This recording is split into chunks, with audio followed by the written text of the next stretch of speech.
Hello students, welcome to Sarvagyan Academy. आज हम ये क्वेश्चन करने जा रहे हैं जो MSc fourth sem discrete mathematical structure का इम्पॉर्टेंट क्वेश्चन है, which is give an example of relation which is symmetric and transitive but not reflexive. Means हमको एक ऐसा एग्जाम्पल बताना है रिलेशन का जो सिमेट्रिक हो और ट्रांसिटिव हो बट रिफ्लेक्सिव नहीं होना चाहिए। तो देखिए, इसके लिए हम एक सेट कंसिडर कर लेते हैं ए विच इज़ 1 and 2, मतलब उसमें एलिमेंट्स 1 and 2 हैं। एंड डिफाइन उस पर एक रिलेशन हमने डिफाइन किया आर, रिलेशन को हमने आर से नोट किया है, वो क्या है 1,1 है। ठीक है, अब हम ये प्रॉपर्टीज़ चेक करते हैं कि क्या ये जो हमने एग्जांपल लिया है ये सिमेट्रिक है, ट्रांसिटिव है और रिफ्लेक्सिव है या नहीं है, ये सब चेक करेंगे। तो देखिए, for symmetric since 1,1 belongs to R. अब देखिए 1,1 जो है वो आर में बिलोंग कर रहा है ना रिलेशन में।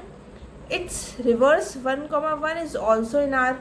अब 1,1 का रिवर्स 1,1 ही होगा, वो भी आर में बिलोंग कर रहा है, सो आर इज सिमेट्रिक। तो हमने प्रूफ कर दिया कि आर हमारा कैसा है, सिमेट्रिक है। अब ट्रांसिटिव देख लेते हैं। Since 1,1 belongs to R and 1,1 belongs to R. अब देखिए 1,1 भी आर में बिलोंग कर रहा है, 1,1 भी आर में ही बिलोंग कर रहा है। वी मस्ट हैव, तो हमारे पास 1,1 एक ऐसा भी होना चाहिए जो आर में बिलोंग करे, which is true, so R is transitive. तो आर ट्रांसिटिव भी है। ओके, अब देखिए नॉट रिफ्लेक्सिव। रिफ्लेक्सिव होने के लिए क्या होता है, फॉर रिफ्लेक्सिविटी ऑन ए 1,1 1,2 है, ये में हमारे पास क्या क्या है, 1 है और 2 है। Both 1,1 and 2,2 must be in are. अब 1,1 और 2,2 मतलब 1 और 2 हमारे पास दो एलिमेंट्स हैं, उसका 1,1 और 2,2 दोनों ही आर में बिलोंग करने चाहिए।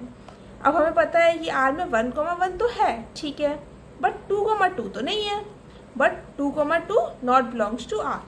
हैंस आर जो हमने लिया था ना 1,1, ये जो हमारा रिलेशन था ये सिमेट्रिक है एंड ट्रांसिटिव भी है, वो हमने प्रूफ कर दिया, बट रिफ्लेक्सिव नहीं है। रिफ्लेक्सिव कब होता, अगर 2,2 जो था वो भी आर में बिलोंग कर रहा होता तो ये रिफ्लेक्सिव भी होता। Okay, thank you.